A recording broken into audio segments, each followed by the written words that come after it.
Règle numéro 1, tu écoutes. Règle numéro 2, tu fais passer.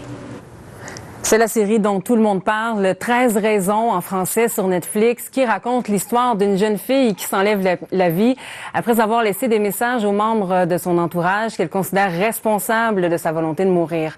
Donc, il y a des parents, des experts, des politiciens qui condamnent cette série qui, selon eux, glorifie le suicide. On vous en parlait même vendredi ici. La commission scolaire de la région de Sherbrooke dit être sensibilisée à la situation et se penche présentement sur la question. Et nous avons appris que dès demain, la commission scolaire de Montréal va agir elle aussi pour aider les jeunes vulnérables qui ont vu la série. Louis-Philippe Ouimet. Adolescente, Julie avait des idées suicidaires. La série 13 raisons de Netflix lui rappelle de bien mauvais souvenirs. Mais ouais, pour des jeunes, je peux vraiment comprendre que ça pourrait les inciter à, justement, s'ils sont rendus là, à poser l'acte, parce que dans un sens, ça peut les encourager. De voir la série quand j'allais moins bien, je pense que ça m'aurait plus affecté. Je vais vous raconter l'histoire de ma vie.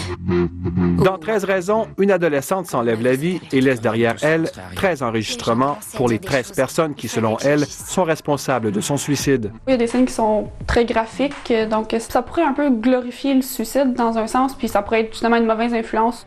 En réaction à la série, on a assisté à une véritable levée de bouclier de la part d'experts en prévention du suicide. J'ai donné des formations récemment aux intervenants en milieu scolaire. Eux autres, ils sont devant un tsunami de détresse puis de discussion. Les enseignantes ne savent pas comment aborder ça. Radio-Canada a appris que dès lundi, la Commission scolaire de Montréal mettra de l'avant un plan d'action pour procéder à des interventions ciblées. La présidente de l'Association des médecins psychiatres qui a vu la série s'inquiète elle aussi. Le danger avec une série comme Netflix, c'est que ça pourrait être vu comme une recette sur comment faire pour se tuer. Mais est-ce qu'une présentation du suicide dans une web-série peut être associée à des suicides par imitation?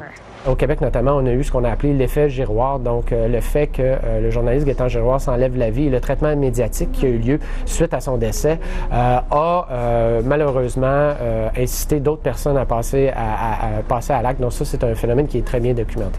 L'Organisation mondiale de la santé indique qu'en prévention du suicide, il faut éviter le sensationnalisme et ne pas chercher des responsables. Je pense que c'est la méchanceté, c'est le côté sadique de la série qui m'a dérangé le plus, le côté vengeur.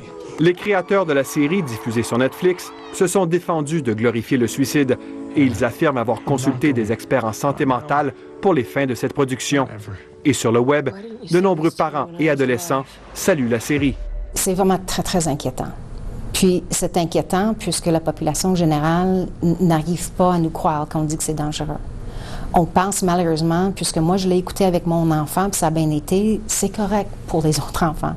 On ne réalise pas que notre échantillon personnel de nos enfants, nos amis, les personnes qu'on connaît, ne représente pas la réalité de tous les jeunes. Quant à Julie, elle n'a qu'une seule chose à nous dire. Cette série, c'est pas une représentation de la réalité. Puis ici au Québec, dans les écoles, il y a vraiment un système de soutien qui est vraiment plus adéquat que ce qui est montré dans la série. Puis il faut pas hésiter à aller chercher de l'aide. Puis il va y avoir plusieurs solutions qui vont pouvoir être offertes à ces jeunes-là. En tous les épisodes, ça Et justement, je vous rappelle qu'il existe effectivement des ressources pour aider les gens qui songent au suicide. Voyez ces numéros à contacter en cas de besoin. Une ligne sans frais, entre autres, 1-866-APPEL, 1-866-277-35-53.